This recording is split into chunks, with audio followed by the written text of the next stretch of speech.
Darian Childs. Darian D. Money Childs became one of the earliest casualties connected to the violent aftermath of young Dolph's assassination. Childs was a 21-year-old comedian from Memphis who had built a local following online. Just days after Dolph was killed on November 17, 2021, Childs posted on Facebook about the shooting. One of his comments read, "Man, them folks just killed young Dolph. I love Memphis, we so gangsta." The post spread quickly, and for many who saw it, the words were interpreted as mocking Dolph's death. A comedian in Memphis named Demooney, you know what I'm talking about? I saw it on the internet. I don't know. Yeah, this Memphis comedian posted up a picture with him and Yo Gotti. He's like, "Man, them folks just killed Dolph. I love Memphis. We so gangster." And he gets killed right afterwards. His family insisted otherwise. Child's sister, Shemexia Mason, told WREG that his words had been taken out of context. She explained that he wasn't celebrating Dolph's murder, but commenting on the wave of violence Memphis was already experiencing. According to her, Darian compared Memphis to Chicago, pointing out how dangerous the city had become. And yeah, man. At this point, I'm thinking that Memphis is definitely as dangerous as Chicago. You know what I'm saying? I don't know, man. People is really like cutting up. You know what I'm saying? Like, but I don't like to put it off on just our culture. You know what I'm saying? Our black people and things like that. But Memphis is definitely like about 60%. African American, if I ain't mistaken. Somebody can let me know. I ain't look it up, but this just from prior research. Memphis definitely got a lot of black people, man. And that's where a lot of the crimes come from, bro. Don't come for me, bro. Don't come for me. You know what I'm saying? I'm just stating my opinion. But rest in peace, dog, man. I want to say that first and foremost, man. But let's get back to the video. Specifically, how shocking it was that Dolph had been killed at a cookie shop in his own neighborhood. She stressed that his intention wasn't disrespect, but by then, the perception had already taken root online. He's like, "I'm not joking about Dolph." He said, "I'm just saying that Memphis is basically the next Chicago because anybody can get killed in Memphis." He was like, "It's crazy how young Dolph actually went to a cookie place and got killed in his own neighborhood." On November 23rd, less than a week after those posts, Childs was gunned down at a Valero gas station in the Fraser neighborhood of Memphis. Reports confirmed he was shot multiple times, rushed to the hospital in critical condition, and did not survive. Witnesses told police that the shooters fled the scene in two separate vehicles, a dark-colored Infiniti SUV and a dark-colored Jeep Cherokee. Despite that information, no suspects were ever publicly identified, and no arrests have been confirmed in his case. For investigators, the timing of Child's killing was impossible to ignore. It came so soon after his social media comments that questions about retaliation became immediate. Police said they were looking into whether his murder was connected to other shootings that had already taken place in the tense days following Dolph's death. They never confirmed a direct link, but for many in Memphis, the pattern was clear enough. His death was viewed as an early warning that the situation was spiraling beyond Dolph himself into something broader that touched anyone who spoke too freely or was perceived as showing disrespect. Big Nusky, on the evening of January 28, 2022, just a little over 2 months after Dolph was gunned down at Makita's Cookies, Nusky was shot and killed at the New Horizon River Apartments on Kazasa Road. It was around 7 p.m. when gunfire broke out, leaving the 26-year-old rapper dead at the scene.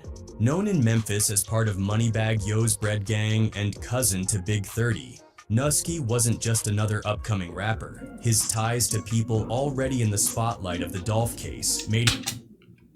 Okay, now I've heard that Newski, you know what I'm saying, and I'm quite sure it's Newski. But I heard Newski had nothing to do with his past, and had nothing to do with young Dolph. Y'all jump in the comments, man, and let me know if this is facts or is this, you know what I'm saying, fabricated. You feel me? I really want to know, because when I see a lot of other videos and things like that, they like to say that this had nothing to do with it. But I want somebody to jump in my comments and let me know if this is true or not. That's all I'm asking for. His killings stand out immediately.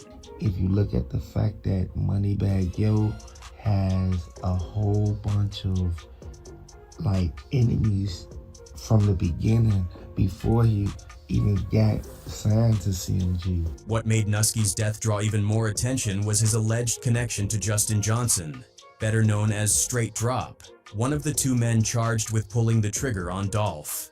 Photos circulated online showing Nusky and Johnson pictured with the same vehicle, a detail that suggested they were at least in the same orbit.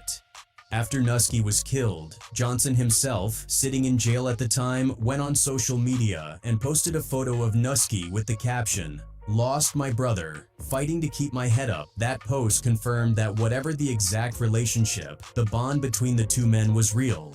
The shooting came at a moment when Memphis was already tense. Dolph's murder in November 2021 had lit a fuse, and smaller incidents of retaliation were beginning to show. Things only got worse after then. Anthony Big Jook Mims. Big Jook, the older brother of rapper Yo Gotti, was gunned down in Memphis on January 13th, 2024. The shooting took place outside Perignon's restaurant and event center on Winchester Road, where Jook had been attending a repast. Around 4:15 p.m., gunmen opened fire in the parking lot, striking Jook while he was inside a vehicle. Another man was also hit and airlifted to Regional 1 Hospital in critical condition. Jook was rushed to St. Francis Hospital, where he was pronounced dead. According to the Memphis Police Department, the victim was inside a vehicle at the time and was brought here to St. Francis Hospital, where he was pronounced deceased. Memphis police quickly described the incident as a targeted attack. Witnesses reported the shooters fled in a white Ford Explorer with dark tint. No suspects have been named and no arrests have been made. Now, right there, I believe that Big Juke definitely had something to do with Young Dolph. Not Young Dolph himself, but people sliding for Young Dolph. People wanting to get back and things of that nature. You know what I'm saying? A lot of people say that Juke had it coming because he was just involved in a lot more things than what the naked eye could see. But me personally, I think it has a lot to do with the fact that he put money on Dolph's head. Y'all can jump in the comments and let me know what y'all think about that too. I just want to know. Jook's murder did not happen in isolation. His name had already surfaced months earlier inside a federal courtroom tied to the Young Dolph case. During testimony, co-defendant Cornelius Smith identified Jook in photographs presented by prosecutors, referring to him as the money man calling the shots. According to the testimony, Jook was present when arrangements were discussed with Justin Johnson and other individuals accused in the killing. Prosecutors even introduced cell phone records they said connected Jook to Hernandez Govan, the alleged middleman now charged with ordering the hit, as well as to the shooters themselves. In court, one witness testified that Jook's own girlfriend described him as being at the top of the chain. While Jook was never charged, his alleged role in financing the plot remained a key piece of evidence being examined. His murder occurred before prosecutors could directly question him under oath. That night outside Perignon's, gunfire left no doubt that someone wanted Jook gone. Memphis police confirmed video evidence was being reviewed, but stated no clear suspects had been identified. They also made clear that based on how the attack unfolded, they believed Jook was specifically targeted. We do feel like the individual that was shot was possibly targeted by the suspect. The second victim's identity was not disclosed publicly, but his survival ensured there was at least one other eyewitness to the shooting. The timing of Jook's death was significant. It came while legal proceedings around Young Dolph's murder were still active and with multiple defendants awaiting trial. His killing removed a figure who had been directly named in testimony as financially backing the plot against Dolph. Right. Without charges ever filed and with no chance for prosecutors to bring him in, the case lost one of its most controversial links. Yeah, they Joshua did. They really did. Taylor. Joshua Taylor, also known in Memphis as CEO TZ, was shot to death on June 14, 2023 in the Orange Mound neighborhood. Memphis police responded around 12:56 p.m. to Spotswood Avenue near Bunton Street, where they found Taylor inside a vehicle suffering from multiple gunshot wounds. He was pronounced dead at the scene.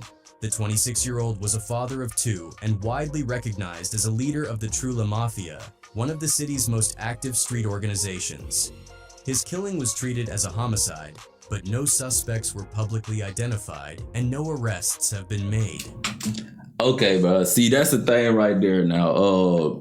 Dolph lucky. I ain't even gonna lie. Dolph is real lucky that, you know what I'm saying, his case was able to be solved. And I think his case was able to be solved because it was a lot of mistakes making in that incident. You feel me? Like, I feel like they was real careless. Especially after watching the videos of Straight Drop, Justin, you know what I'm saying, wearing the same clothes. You know, they was tracked basically from here to there, and they had no loyalty for real within their group. They thought they did, but they really didn't, you know, because otherwise, as y'all can see, a lot of these cases were unsolved. They unsolved. So, you know, Dolph lucky, man.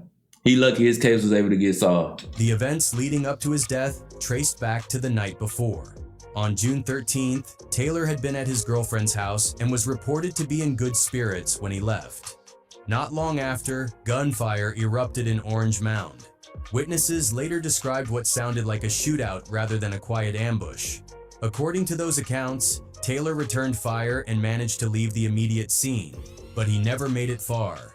His body was discovered in his car the following day, suggesting he had been mortally wounded and driven away before succumbing to his injuries. Taylor's position in Memphis carried heavy weight. As the de facto head of the Trula Mafia, he oversaw a crew that had been repeatedly linked in law enforcement files to the suspects in young Dolph's 2021 assassination. In February 2022, Memphis police publicly named him as a person of interest in the Dolph case. He was never charged, but that label followed him. Prosecutors described the Trula Mafia as being closely tied to several men who have since been indicted for Dolph's murder, including Justin Johnson and Cornelius Smith. By virtue of his leadership role, Taylor was repeatedly mentioned in reports as someone whose approval or direction could have influenced major moves. In the hierarchy of Memphis street politics, that made him a high-profile target. Following the shooting, Memphis police confirmed that the investigation was ongoing, but gave no further comment about whether the case had any link to young Dolph's murder. MPD says the investigation is ongoing, refusing to answer any questions about the case or whether it has any link to Memphis rapper Young Dolph. His family and girlfriend mourned his death publicly. In posts on social media, his girlfriend pushed back against commentary tying his death to Dolph, instead asking people to focus on her personal loss.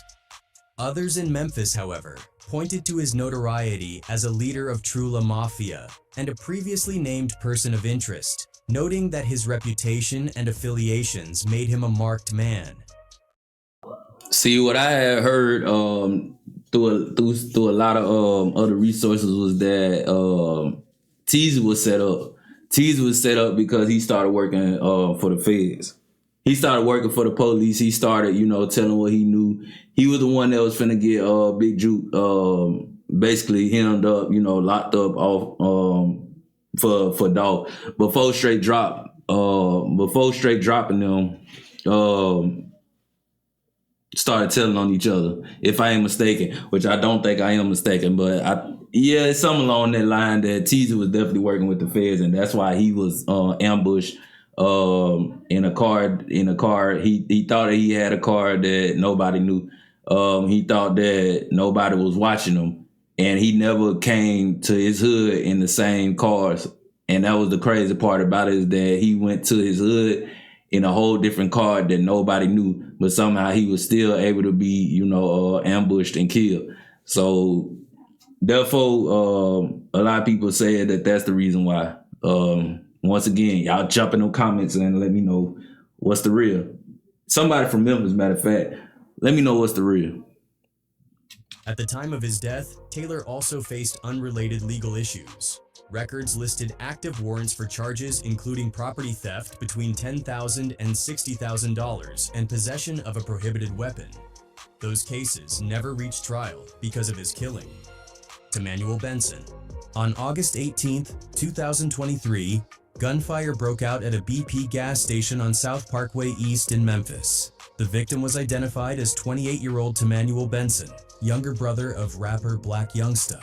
Security footage captured an unmasked gunman carrying out the attack in broad daylight before fleeing the scene.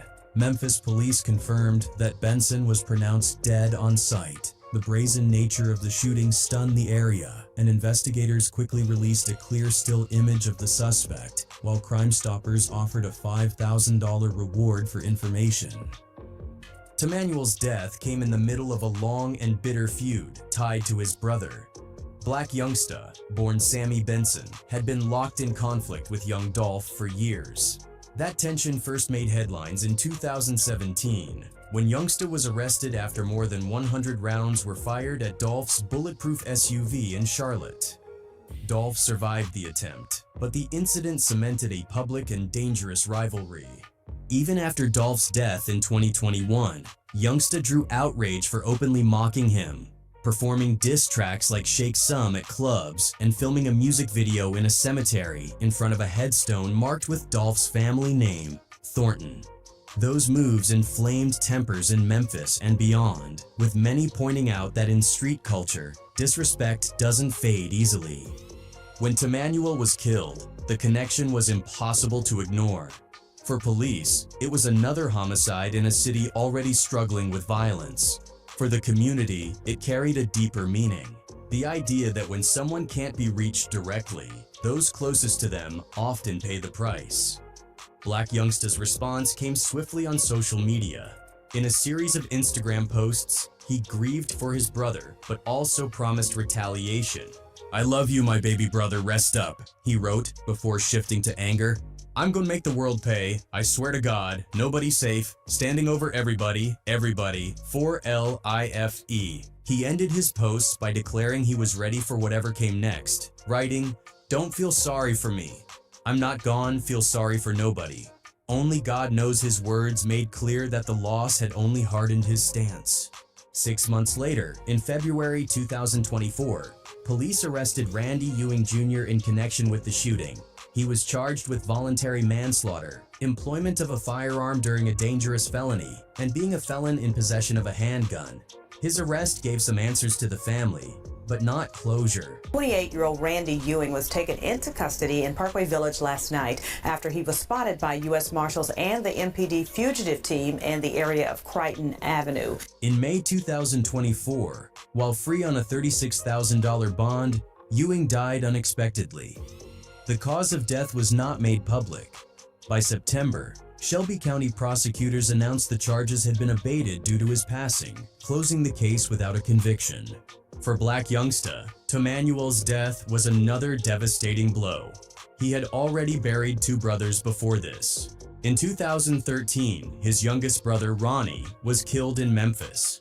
That loss shook him so badly that he briefly abandoned rap altogether, later admitting he had even considered. 6 years later, in 2019, another brother, Tederick Benson, known as Heavy Champ TD, was shot and killed in Miami. Each time, Youngsta returned to music, but the grief left its mark. By the time Tamanuel was killed in 2023, he had lost 3 brothers in a decade, each to gun violence. Destiny Govan, better known as rapper Lotta. Bro, I could only, matter of fact, I couldn't imagine. I was finna say I could only imagine, but actually I couldn't imagine losing 3 brothers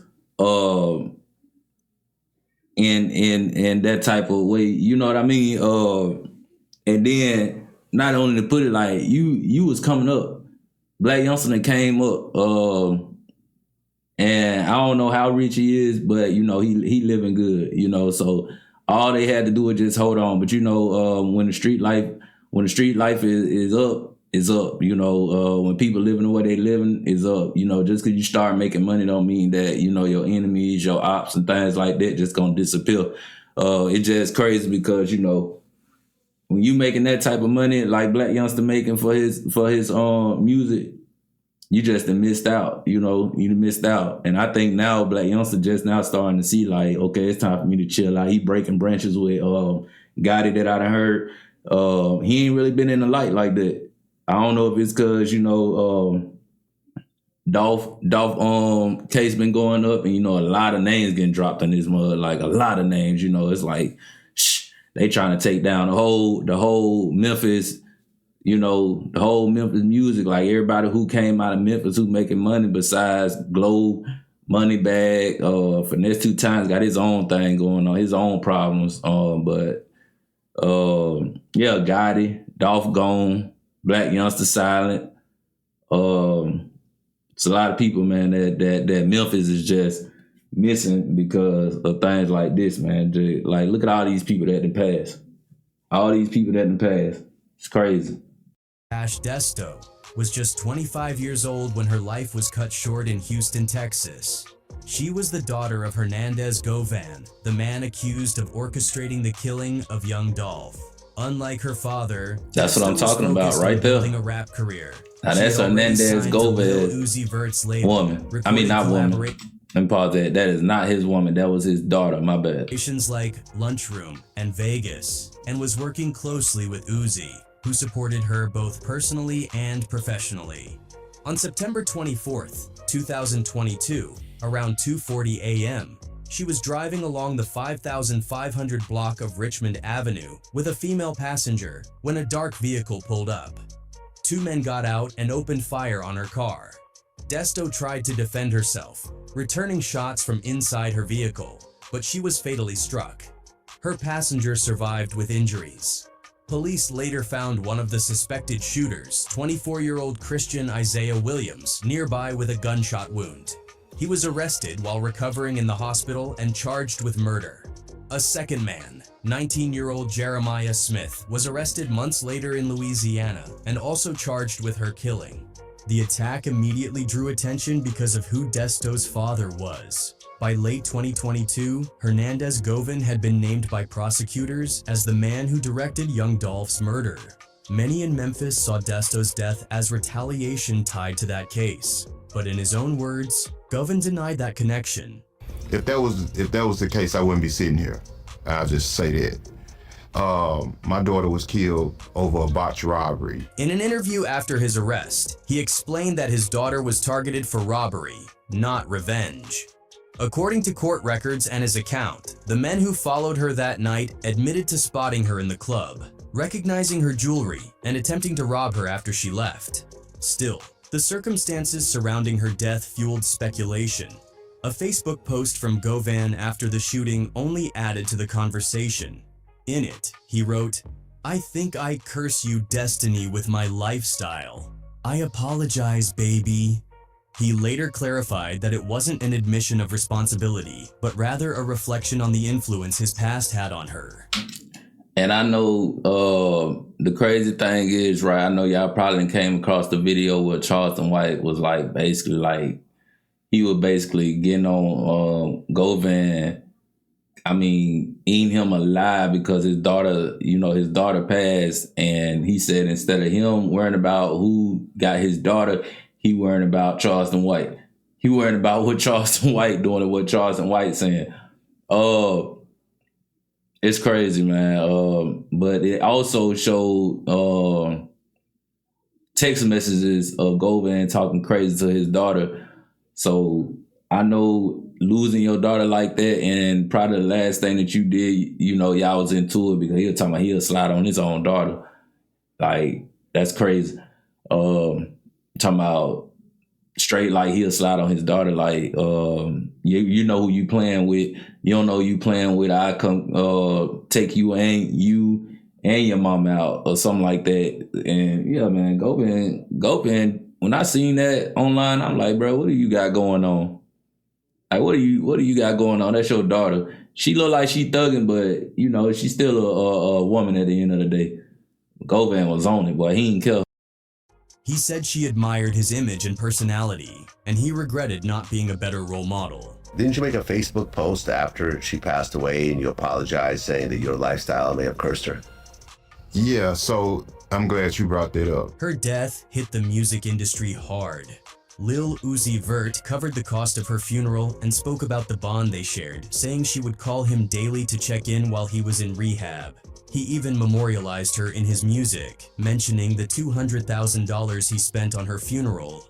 Other artists, including Kodak Black, expressed grief, with Kodak revealing he had been planning to sign her to his own label and invest in her career. Desmond Rogers. Desmond Rogers' name comes up often in street accounts connected to young Dolph's murder, even though his death never received the same media coverage as others tied to the case. Rogers was a Memphis man from Orange Mound who, according to multiple local reports and online discussions, was linked to the discovery of the white Mercedes-Benz used as the getaway car in Dolph's killing.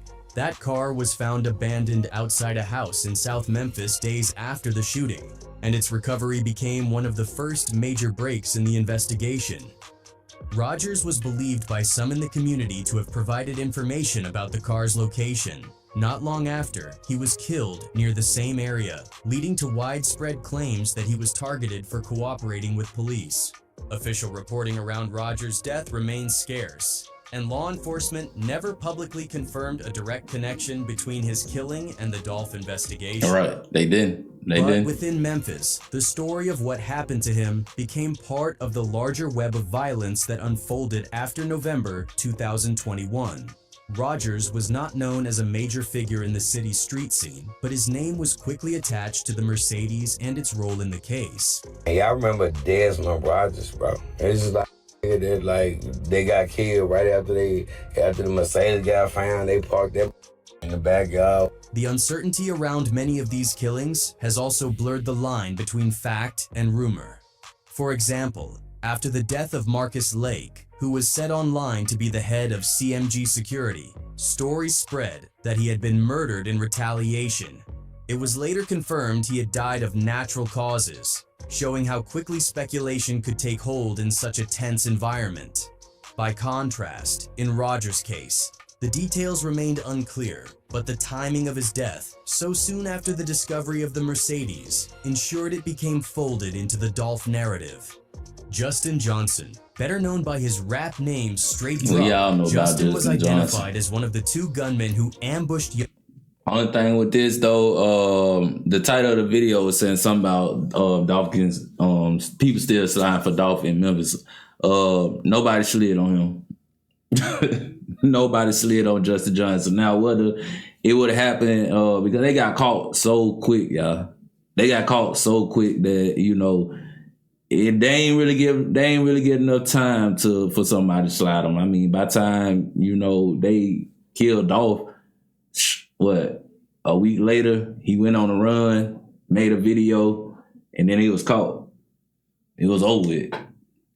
Young Dolph outside Makita's Cookies. Just 23 years old at the time of his arrest, Johnson had already built a long record of violent crimes. In 2017, he opened fire with an assault rifle at a Memphis bowling alley, injuring 3 people. Despite the severity of that case, he received a 5-year sentence and served only 6 months before being released for good behavior. Later, he was convicted in federal court for a weapons charge that must be and Memphis. spent just over 2 years in prison before walking free again in 2021. Within months, he was back on the streets, and by November of that year, he was standing outside Makita's with a gun in his hands. Surveillance cameras captured Johnson and another man, Cornelius Smith, firing into the storefront as young Dolph shopped for cookies. The brazen attack was carried out in broad daylight, with witnesses nearby, leaving little question about what had happened. The footage quickly became central to the case, identifying Johnson as one of the shooters. According to prosecutors, Johnson had been promised $40,000 and the chance to advance his career in the CMG if he carried out the hit. After the murder, Johnson posted on Instagram claiming he would turn himself in. Instead, he went on the run. On January 11th, 2022, U.S. Marshals tracked him down and arrested him in Indiana. The arrest came after weeks of public attention, with his face plastered across news reports and social media. By then, evidence had already piled up. Photos and music videos linked Johnson and his associates to the same getaway car seen at the crime scene, a white Mercedes-Benz, and to weapons similar to those used in the shooting. In court, prosecutors laid out the timeline. Johnson and Smith had stalked Dolph, pulled up to Makita's in the stolen Mercedes, and opened fire. Dolph was struck multiple times and pronounced dead shortly after. The judge noted how the murder was carried out in a public space with no concern for bystanders, describing the act as one showing a complete lack of regard for life. These were crimes that were committed in our community in the middle of the day, in broad daylight, other people around. In September 2024, nearly 3 years after the killing, Johnson was convicted of first-degree murder, conspiracy to commit murder, and being a felon in possession of a firearm. So I mean, he to was life in prison never with the possibility of parole, but his punishment didn't stop there. Days later, They said Judge with the Jennifer Mitchell possibility. handed down an additional 35 years, 20 for conspiracy, and 15 for firearm possession. He ain't Those never come sentences home. run consecutive to his life term, meaning Johnson would not be eligible for parole until he is in his 70s. Justin Johnson was already convicted and sentenced to life for the killing of Memphis rapper Young Dolph. Friday, he was back in court for sentencing on 2 additional charges: conspiracy to commit the murder and being a convicted felon in possession of a handgun. This outcome sealed his fate. Once a small-time rapper trying to climb Memphis's rap ladder, he will now spend the rest of his life in prison. The same choices that gave him Basically. a reputation on the streets also Never come left him home. as the face of one of Memphis's most high-profile murders, tied forever to the killing of young Dolph. We gonna pause it right there because this video ain't finna do nothing but talk about Cornelius. Yeah, we pretty much know what's going on with them, man. They cooked Cornelius. He went in there. He did a whole lot of talking, a whole lot of telling, and a whole lot of working with the police to try to get his sentence knocked down to where he ain't gonna spend the rest of his life in prison. Yeah, y'all like, comment, and subscribe. If you watched the whole video with me, I appreciate it. Engage with the video, I appreciate that. And until next time, I'm out.